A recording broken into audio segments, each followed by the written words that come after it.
Welcome to this webinar hosted by Tokiso, and we're joined here by Noreen from ER Exchange. Hello everybody, nice to be here. Thanks for having me, Tanya. Yeah, so we are going to continue the discussion that we started last week. And for those that missed last week's discussion, I'm sure we'll be recapping on some of those issues because it is all such a moving target with this COVID-19 and regulations coming out, etc. So the focus today is going to be on some of the regulations that have come out, and hopefully we'll be able to answer some of your questions. And just be aware that things are moving very quickly, that the answers may change over the next few days as well. So we will be doing follow-up webinars when they are required as things become more clarified on certain issues. Yeah, I completely agree with that. I mean, you've seen already really hectic things changing. I think we're all learning here, and it's a time for great innovation. And I think people who are working in the employment relations space or working with people who are managers are being called upon to be really, really innovative. And a good example of things changing, you can see that the Minister of Health yesterday spoke about you can go outside and walk your dogs and go jogging, and then the Minister of Police said absolutely not. So we've got and you're going to have to be a bit flexible about those things. Okay.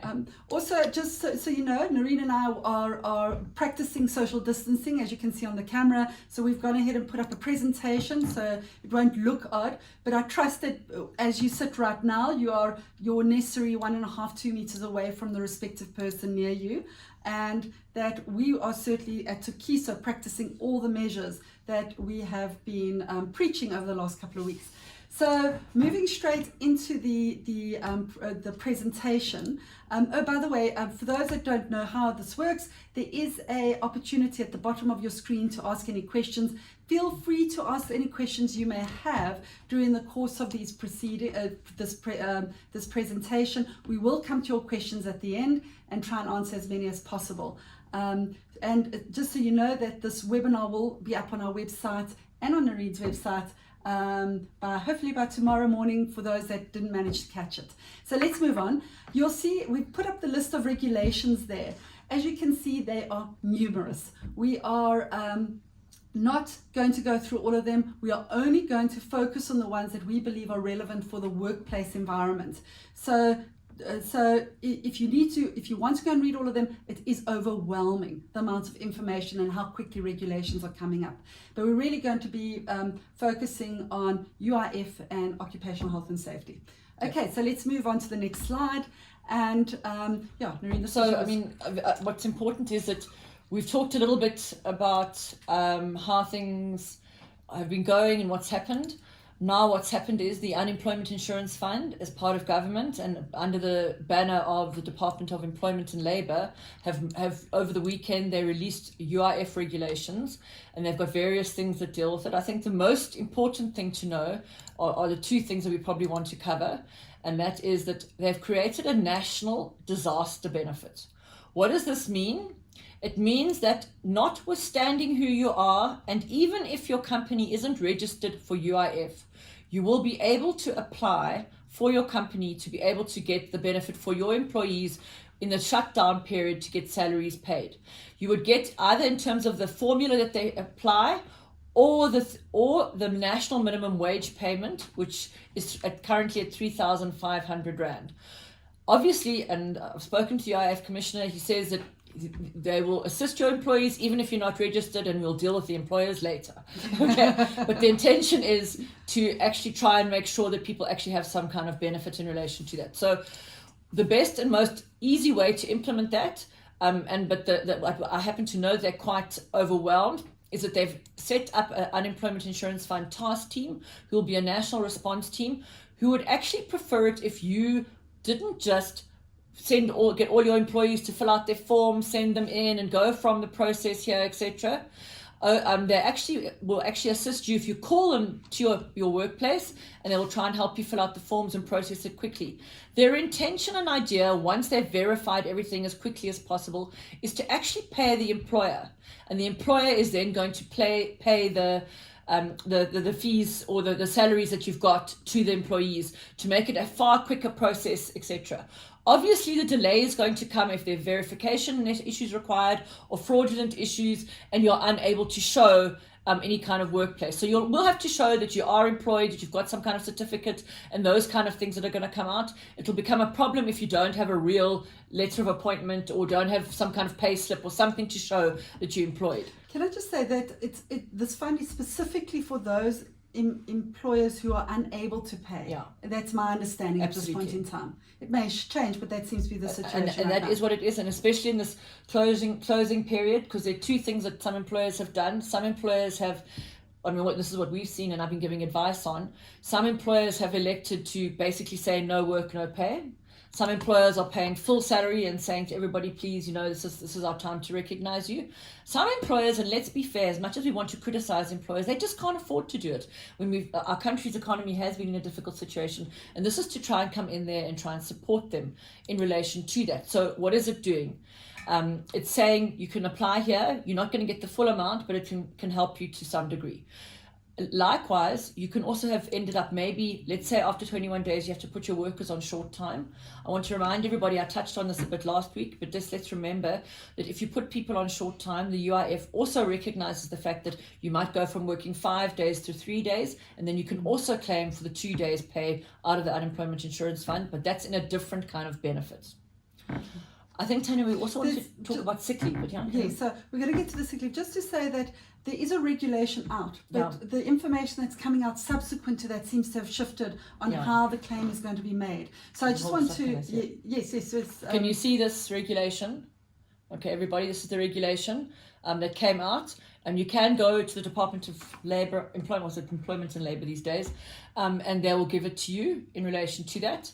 But these things are moving targets and they change. Yeah. Or you can just email us and we'll email you a copy. We're very happy to send copies. We're very happy to help. Yeah, exactly. But my sense from what I'm hearing is this was published on Monday, and it's already probably outdated on what's going to practically happen. Yeah. So do look out, and what we will do is we'll do webinars to update you in relation to this. Absolutely. Or look at the UIF's website. Okay, so let's move on to the next issue of the ill health, just around self-quarantine and ill health, Noreen. If you want to talk to that. Sure. So there's been a lot of discussion around what does self-quarantine mean? Can it be sick leave? Can it not be sick leave? And this is, again, a moving target. But it appears that in terms of this regulation and what's come out, that the UIF is going to have a more flexible process insofar as how they deal with sick leave. So at the moment, if you're sick, you have to go through a rigmarole correctly to show that you actually truly were sick and produce a doctor's note, etc. What they've done here is that they've said, if you have to self-quarantine, on a letter from yourself and a letter from your employer, they will consider that to constitute the medical certificate that you need. And based on that medical certificate, they will then consider that you can claim sick leave as special leave for the period of 14 days of self-quarantine. And then, of course, after the 14 days, you're going to know if you're sick, and then obviously sick leave will kick in. So let's say, as a good example that somebody was asking me a little bit earlier, let's say your self-quarantine kicks in yesterday because you had exposure. Then you would have to be in self-quarantine, and that's this quarantine, and this 14-day special leave would apply to you for the next 14 days. Why do I raise that? That you may be employed by an employer who said to you, you have to take annual leave, or you're getting employed by an employer who says, I'm not paying you, you must claim in terms of the national disaster benefit. So in this situation, that can actually assist you to actually get paid additionally, and that's why it's so helpful. And then, of course, if you then do get the COVID-19, you would then be on sick leave, and then you could claim sick leave arising out of that. So you are covered, and so it takes away some of the stress that people might feel in getting ill at this time. Yes. It's certainly going to be particularly of assistance to more vulnerable employees. Absolutely. Okay, very much. Let's move on then. Let's talk about the COIDA regulations. Another big area that there's been a regulation issued. Okay, so on, I think it was Friday night, COIDA, so the Compensation for Occupational Injuries and Diseases Act, the commissioner for that fund specifically issued a set of regulations. Why is this important, and what is it important for us in this conversation? It's important in the context of what's going to happen. So firstly, they've recognized that COVID-19 can be an occupationally acquired disease. That's an important point. Then they've got a process, which is the usual process and a few other things. For any other illness. For any other illness, to show that you occupationally acquired it. And then it goes into risk categories. So I think if those of you who watched last week, I said that, well, I don't think there'll be any occupationally acquired diseases other than for healthcare workers. That's actually not what's happened here. It's actually changed significantly, and I think that that's really important and should be applauded by the state. Obviously, very high risk health workers, doctors, people exposed to people with COVID-19, they would automatically be covered, and there's a process on that. High risk, also people working in those kind of practices, helping principles around that. Then in medium risk, and I think that this is where we should maybe pause and not run to, because some of it is very obvious and some isn't, is people who are actually assisting and supporting in the community, or you may have been exposed in the context of keeping a school going, you may have been asked to travel overseas on your business and for work, and you may have acquired it as a result of that. What this regulation is saying is that they will actually then start recognizing this as an occupationally acquired disease, which is very, very good in the context of what we can see.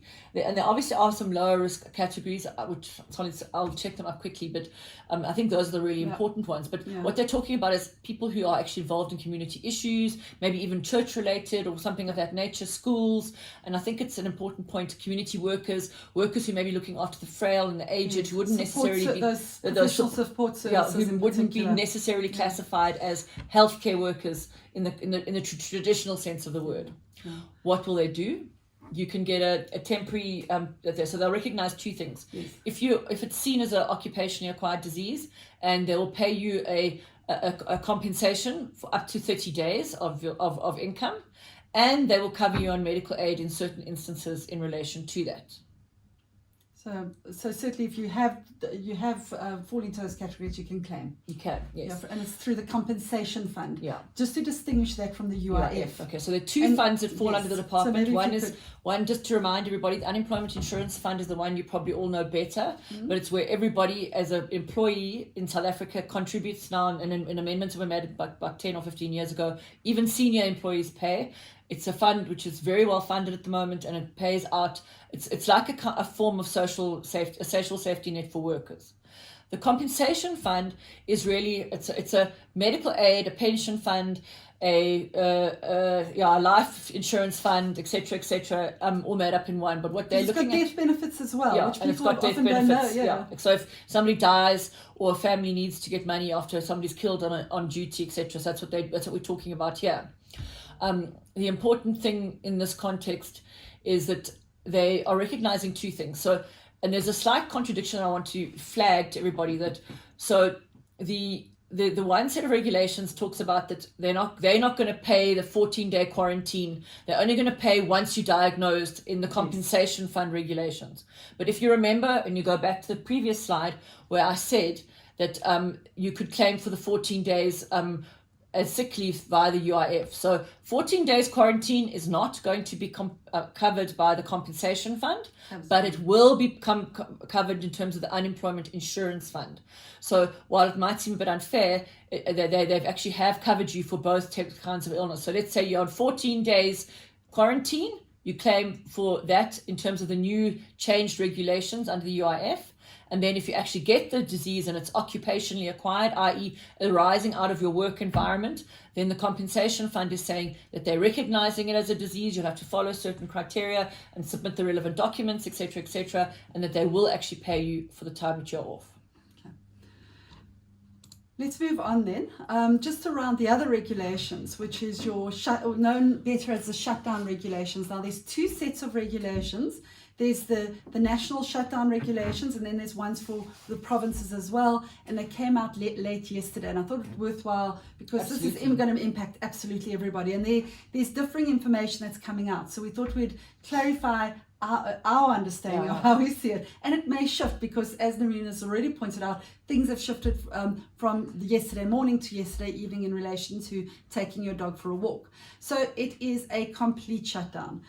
Some people have referred to it as like the China shutdown, as they initially had in China, where you cannot leave your home unless it's to provide or source essential services and goods, collect a social grant, seek emergency life-saving or chronic medical attention. So you are not allowed to leave the four corners of your home unless it's for those particular reasons. And I put up a form there where you actually have to get permission, or you must have it completed and with you when you actually leave your home. If you are stopped And it's interesting what the minister said. He was asked on radio what would happen if somebody lied to a policeman or military around why they were out, what would happen. And all he said is, well, if you want a headline news, rather don't do it. Like that. It was very funny. But anyway, you've got the borders will be closed except to allow essential goods and fuel in. Movement between provinces and metros obviously prohibited and won't be allowed. So I assume what that means is all the freeways are going to be closed. I think they're going to be roadblocks in various places. Just so you know, for those that we all have different views of what essential goods are. Yeah. Let's be honest, but the stores are only going to be selling what they define, and I'm not sure how they're going to do this, but they're referring as essential goods. So for those that think their pampering is important, I suggest you go out today, because I suspect those sorts of things are not going to be made available. So, haircuts, nails, all those kind of things are not going to be seen as essential. I suspect you're going to see, very much like you do over the booze counters on a Sunday afternoon, you're going to start seeing it over other counters as well. And the other thing is that alcohol is definitely not going to be sold after midnight tonight. Yes, I think that they're going to shut all alcohol stores. So I think that's an important thing to advise people. And I think I'm not sure what you're advising there, Doreen, but I'm advising and suggesting that if you sometimes have a drink in the evening at home, maybe you should just go get a bottle of wine or two. Yes. Okay, so there's if we're just to talk about the essential services form. I don't know, Noreen, you have some views on that. No, what I want to talk about is that we're talking about essential services, and if anybody's like a sort of a doyen on labour law and stuff, this is not essential services that we actually identify in labour law. They're using the principles there, and obviously those apply, but this is in addition. Okay, so it's important that you understand. You can't say to somebody you're not an essential service because you sell groceries. That's not the case here. Yeah. All right. So, I wanted to talk about the form in the context of it. So, what are the things that you should be doing as an employer? If you are in a business and you're online that is an essential service in the category of what we've got here now, like a retail store, a pharmacy, somebody who sells things that are food related, and that kind of category, you need to do certain things. What do you have to do? You need to complete the form, which is Annexure C to the regulations that we're talking about. And unfortunately, it's printed in the Gazette across 2 pages, which is very weird. So it's quite hard to put up on the screen. You have to complete the information, and your CEO is required to sign it, and you're required as the employer, the employee, to carry it with you, together with your ID at all times. I heard, as I was coming here, and I heard briefly earlier in the morning, Minister Patel of the DTI, saying that he's also requiring, in terms of a hub that he has on the DTI and the CIPRO website, that you go in and register that you actually are an essential service, and they want to try and have registration, and all you have to do is put in your business and your number, and they will populate the rest for you. And that would be one of the ways that if you got stopped and you said that you were going somewhere and you actually weren't, that they would actually use it as a mechanism for, for verification, or maybe the headlines. Headlines, yes. So, and then interesting, they made an exception for funerals for up to 50 people. I find that and it's going to be interesting to see how they monitor and regulate that. I'm assuming the 2 things that go with that. One, we have been very lucky, and I'm touching wood. In South Africa, we haven't seen any deaths from this, but I think that that's likely. And so people will want to have funerals. And so what they're trying to do is say people can still bury people, but they're limiting how they're going to do it. But I wonder how they're going to deal with that. Yeah, okay.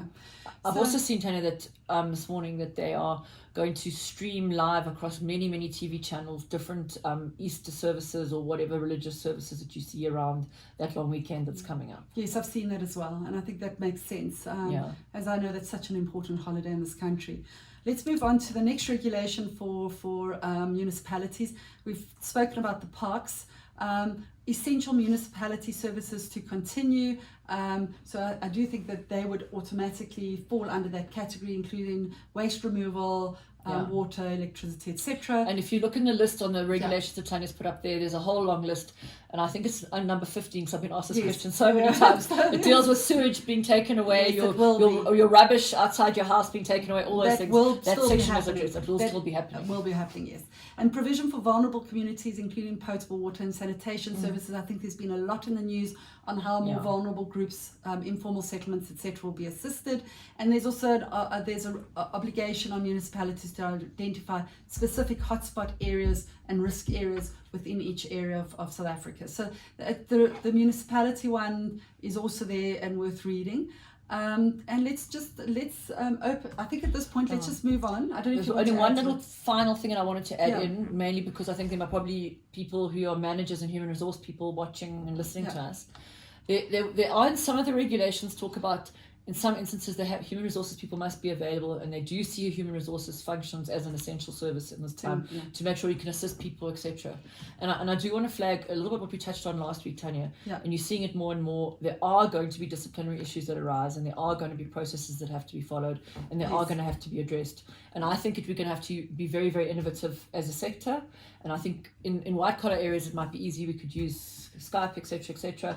But I mean, we must be alert to the fact that people are going to find conflicts. Correct. Yeah.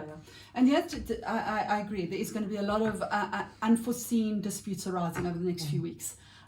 Just around some questions that we want to just specifically answer because they come up last week and again quite regularly. Is the shutdown period cannot be treated as sick leave unless the employee is sick. Yes. So that's just a principle. Only if the person is actually ill can they actually be taking sick leave. You can compel employees to take leave during this period. That's your annual leave.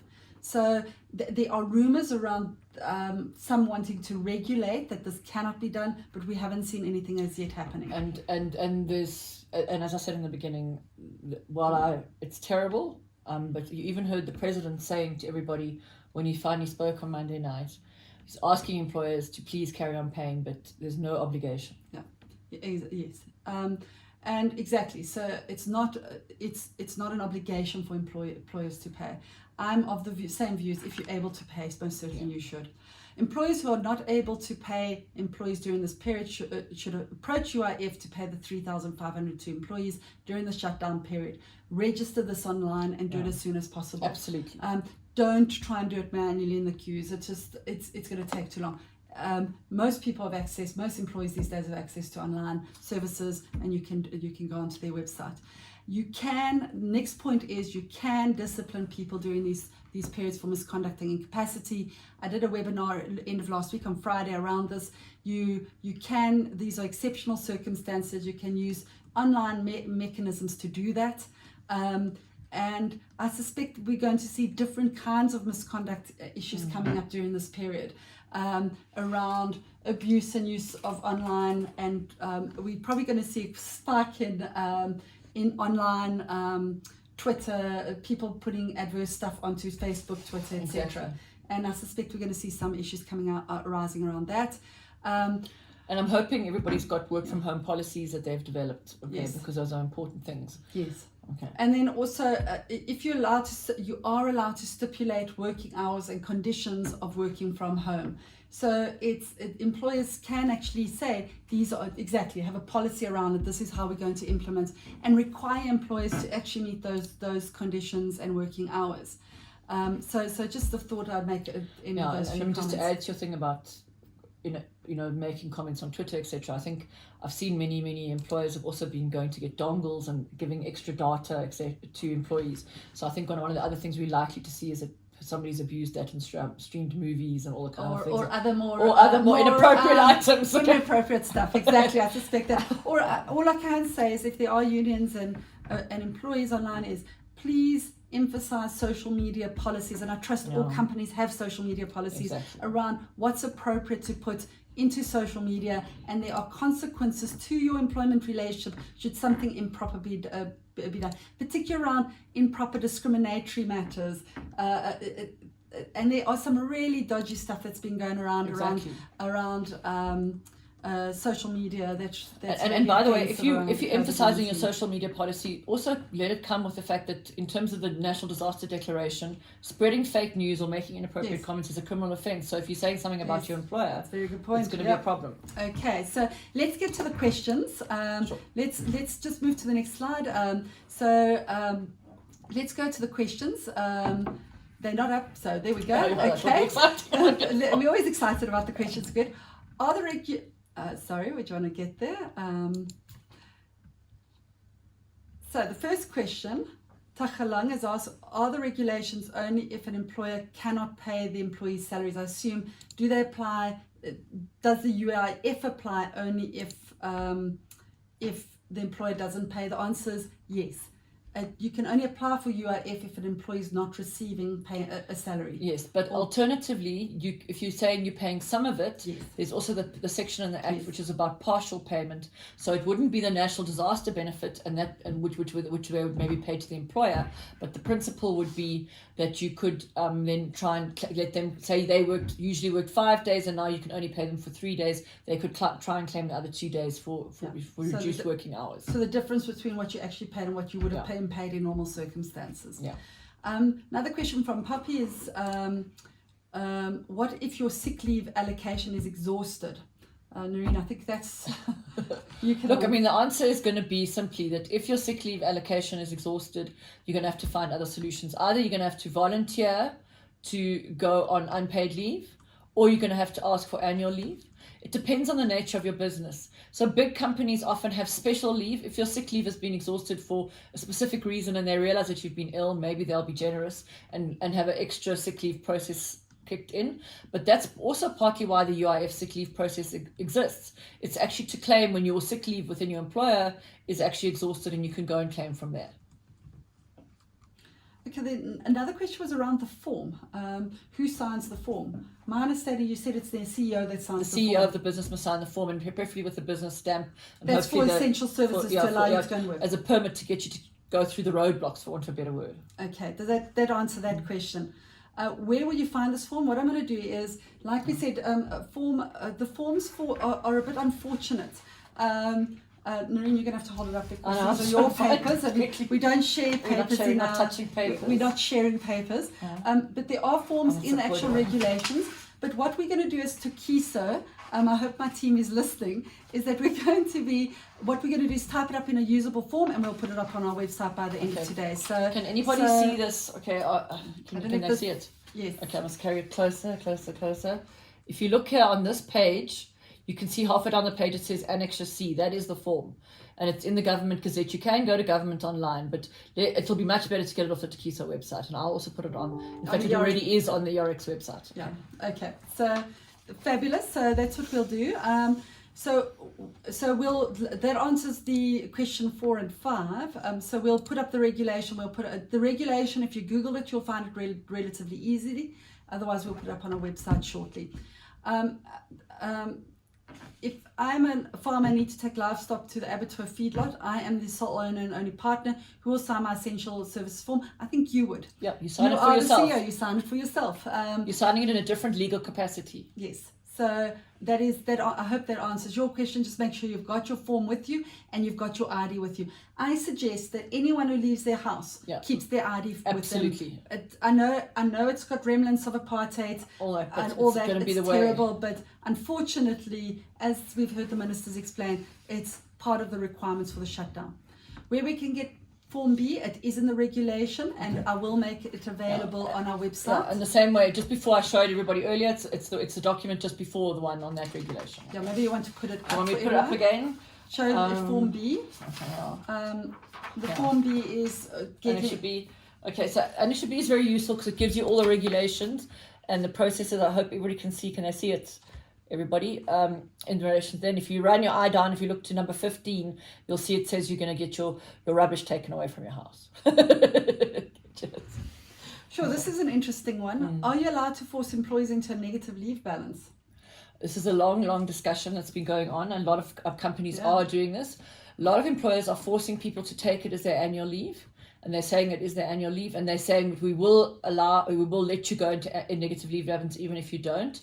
So the answer is simply, if you don't allow an employee to go into negative leave balance, then they must get unpaid leave. Then it goes into unpaid. So it's almost their choice. You can't force them though. You can't, but can I just make a suggestion? Is you need to have that discussion with your employees. Yeah. And give them an opportunity to respond and say, look, this works better for me. I don't think you should. Although it's hard to consult in this day and age because of the nature of things, I think have a hard discussion with employees. Say we've got this situation, and give them the options and have a discussion, see what works for both of you. Yeah. But you can't force it, I don't think. Absolutely. I think You can't. I mean, this is requiring times where we're having some hard conversations, and I think we've talked about it, and I'm sure in your other webinars you've also talked about it. We have to be a bit bold. Yes, and kind. And kind. Yeah. And remember the principles. Is it equitable? Does it seem fair to you? Yes, and are you being consistent in the application, taking into account everyone's unique experience, circumstances? And is what you've done reasonable in the circumstances right now? Yeah. So, I mean, I had somebody phone me this morning saying they wanted to have a disciplinary inquiry and dismiss somebody by tonight, and I said, actually, you can't do that. Okay, as an example. No, you have to go through a proper process. You can't just say, I'm going to dismiss. You have to hear if the person is in fact guilty of the offence, using whatever means you can during the day, and make use of online mechanisms if you can. Next on, what rights do employees earning above the BCA threshold have where companies have rushed into retrenchment process and retrenched before the lockdown? Sorry. This is a question that we've received. Okay, so the question you're asking is, I'm just repeating it for clarity, that has been a retrenchment, but it was rushed due to the process, and it was rushed because of the pending lockdown, what was going to happen anyway. So I think one of the first things is that there's a really strong push from government to say to employers, don't do that if you can avoid it. If you have to go into a layoff, which is different to a retrenchment process and the operational requirements, do that and tell your employees it's a layoff and that they won't get paid for the 21 days of the lockdown. But then that would also allow them, even if they're earning above the BCA threshold and the minimum wage threshold, they too would also be entitled to, at least as a minimum, get the basic disaster. And it might be an insult to somebody, but it's better than nothing. And so that's what the issue is. And then really, in theory, they should pick it up again when businesses open again and see what's going to happen. Of course, the challenge is going to be that, and there's absolutely no doubt that many businesses are going to struggle and are going to go under, and they're going to have huge challenges how things deal with. I've been encouraging, and just to going on not off labour stuff, but I've helped 3 or 4 clients recently to get a rent holiday on the rental of their premises. I've been helping people do all sorts of things, and people are being generous. People are agreeing to those things. And landlords are being generous as well. That's exactly. my sense. And so just do it, okay? Just do it and be creative. Find solutions. Rushing into a retrenchment just is going to expose an employer at a later point, which is the last thing you're going to need when you have to pick up the pieces after this crisis. Okay, I've got another question is, can you explain the conditions of working remotely? What are the implications for employees? So, I mean, the reality is that, I mean, some jobs just don't lend themselves to working remotely. So let's just be clear on that. You can't have everybody working remotely, but many, many white-collar jobs, especially in this time, are able to work remotely. I think coming out of COVID-19, we're going to see an absolute burst in the 4th Industrial Revolution. And I think it's a really good thing to start talking about and seeing what happens, what comes out of here. But what an employer should do when they ask you to start working remotely is that they should have a work from home or work remote policy, and they should say what is required of you. They should say what time of hours you should do, etc. So that's the kind of thing of having a regulation and a process and what's required. But in addition to that, what I'm really encouraging people to do is that you should also have a check-in time. Working remotely is also very isolating, and it's not good for the human spirit. And I think that the other thing, and maybe use an analogy, I'm sure many of you have been what you think is homeschooling your children in the last few days. There's lots and lots of documents on education which says that the kind of homeschooling that some of the schools have been plugging out is actually so intense, and it's not what you would actually do if you were actually homeschooling. Homeschooling is also going to the park and looking at the butterflies, and not just sitting in front of the laptop for 6 hours a day. So likewise, if you are working at home, and you would get a lot of work done, which I think is fantastic in the context of what I have to often do, but you work very, very intently. So you may do something in 1 hour that you would normally do in 2. So you need to be very flexible in the time logging. But on the same basis, you have to have a way of checking in with everyone, and you have to try and have some kind of discipline in the process of what they should do. There's a lot of tools available around us. Yeah, absolutely. Certainly just in Tokiso, we do checking in every morning. We have a meeting. And working online, etc. And I think that's what most companies should be doing. Absolutely. And you can also have, if you have time monitoring things, you can use the time things to monitor and log in and see if people are logging in relation to that. Yeah, and think of something creative to do and talk about outside of work as well online. Don't just speak about work, maybe have a couple of topics outside of it. I mean, and there's so much stuff going on where people are sharing hilarity, which is how the human condition operates in a situation like that, about the COVID-19 stuff. But likewise, there's also some serious stuff. Yes, absolutely. Next question: employers do not have enough leave days to go on the lockdown. Can we claim for the unpaid leave? So, So you don't claim. In other words, you'd I assume it's the UIF with so that would the benefit fund would so you get paid for a period of time, and then you would claim from the National Disaster Fund or the National Disaster Benefit. Yeah. Next question is: does UIF pay electronically, so you don't have to go and collect it yet? My understanding is yes. That's why they're asking for bank information, and if they're paying employers directly to distribute the monies, I think they would pay it electronically to the employers, who would in turn pay it electronically to employees. I understand the risk around, but I just collecting wages. I mean, the amount of risk around collecting cash, and I just don't. I think employers should. I don't even think the offices are actually open. I think they're trying to do everything online. Yeah. Also to turn, because otherwise it defeats the purpose, and that's also why they're trying to ask you as an employer to help submit the thing in one go, so it doesn't, if you've got 50 employees, it's only one submission as opposed to 50. Yeah. Another interesting question here is: can an employer advise employees to take unpaid leave even if they have positive balances, just to reserve cash, basically preserve cash reserves during the lockdown? I think that's a hard one. I think that would be very unfair. But you can do anything you like at the moment, okay?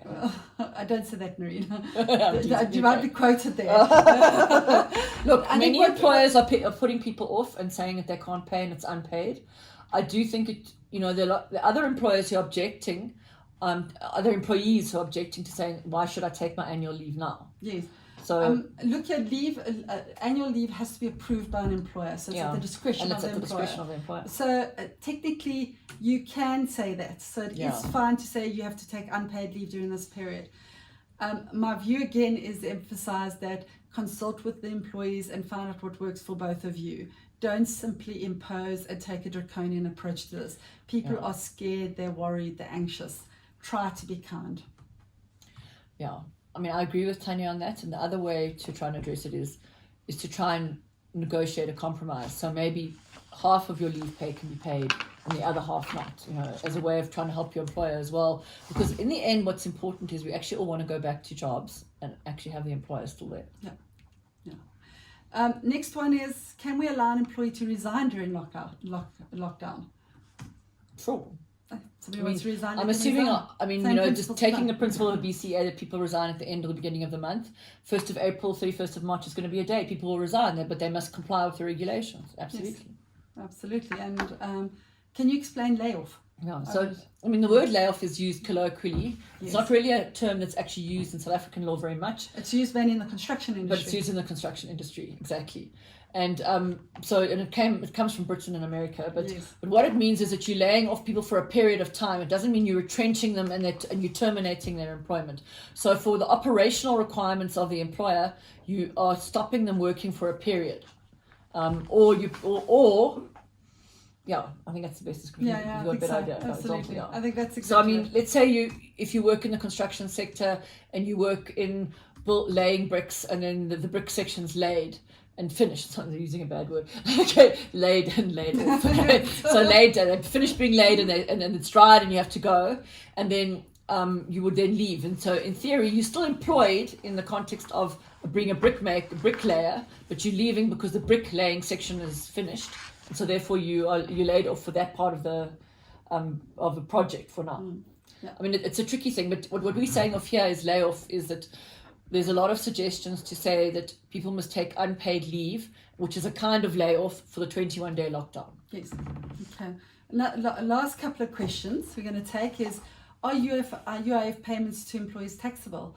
They fall under they're not high enough to be taxed. Yeah. They don't fall within the tax. I don't think they get taxed. So they don't get taxed, in other words, because the amount is too low to fall within the parameters of taxability, if there's such a word. Yeah. So the couple of questions is around accessing online processes. Yes, we are doing things online. There are a few employers who have a lot of employers and employees are being open to online services. Fantastic. And what we are seeing is it is a learning curve. That's what I'm just saying is, yes, there is available. what we do suggest is we do a test run before the actual process with you to make sure you're comfortable with it and everything works. But it's absolutely essential that you have a good, a reasonably new computer. I can't believe I saw a computer the other day was like from the 1990s and looks so old. So make sure it's a reasonably fast computer, and anything within the that's less than 10 years old is usually sufficient. And then also a fast enough internet connection, yeah. which has to be, and I'm going to lean over. 4 megabits, eh? Or 2 megabits per second, is that correct? 2 megabits per second, and you can Google a test run, a speed test, and you can test your speed. Most internet lines in South Africa run at least on that. So I mean, in a good example, I sit on a board, and we'd scheduled to do really important interviews on Saturday, and they're absolutely proceeding. Initially, we were going to have them in rooms separately, but now we're actually all sitting in our own homes, and the candidates are going to be sitting in their home, and we're going to be interviewing them for the whole day. Yeah. Okay. Certainly everyone's doing this, so let's try and so do try it out, phone us, we'll take you through it, we'll do a test run to see if it can work for you. So just, if you've got any other questions, please do email us, call us. Tokiso is available online. Our actual physical offices are closed. However, all our staff are working online and will be available. And also you can call us. There's a chat line on our website, and there's also obviously email provision. Noreen is also, I know, readily available at the moment and working remotely, but we are on our telephones. I know my telephone it's hot. Is hot. I'm keeping it on permanent charge, and I think Noreen is as well. Exactly the same. I open, I'm available, I'm talking to people, helping clients, working all the time. And I think the principle is be kind, try and help your fellow human out there. I won't limit it just to South Africans, to anybody out there, and give us a call, even if it's just to say hello, I'm feeling lonely and I want to hear a friendly voice. So thank you everybody for joining us, and we'll be in touch soon around. Noreen, you wanted to do something. No, I just wanted to say before you go off, just what are the things, the 5 things that you maybe should be doing before you leave everybody on lockdown today. And we've covered a lot of it anyway, but I mean, make sure you've got all your employees' mobile numbers, up-to-date addresses, and you know how to contact them. I mean, it's important you do it. Make sure their permits are dealt with if you need to have permits, and they understand the principles in relation to that. Ask if they've got cell phones and smartphones. Set up WhatsApp groups so you can communicate with people and make sure you can keep in touch with people, especially if you're expecting them to carry on working in this time. Make sure your IT department has actually gone and checked all your lines and all the amount of things that we've said in relation to that. Make sure that if you've got an at-home work policy, that you actually implement it, remind people about it. It's still work hours. People are required to conduct themselves appropriately, and find ways for them to report back, and also find ways for relief and things to do things in a fun way. And then also, one of the things that I'm advising people to do is that the head of your business maybe send out a message to everybody to saying, everything's going to be okay. Yeah, everything is going to be okay. Absolutely. Yeah. So thank you. I think that's very useful. Noreen and I will be back in the near future with updates on whatever else comes out, as we are learning every hour, every day around new stuff that's new regulations that are coming out. So thank you very much for joining us. Can I add one other thing? Yes, Sorry. you can. So for those of you also, we were going fast. I did actually also do an article in the Daily Maverick for those of you who read it yesterday, and to cover some of the stuff we talked about last week. Okay. Something Thank you. Tell Yes, everybody. of course. Okay. Okay. Yes, Cheers. quite right. Thank you, everybody. Take care. Bye.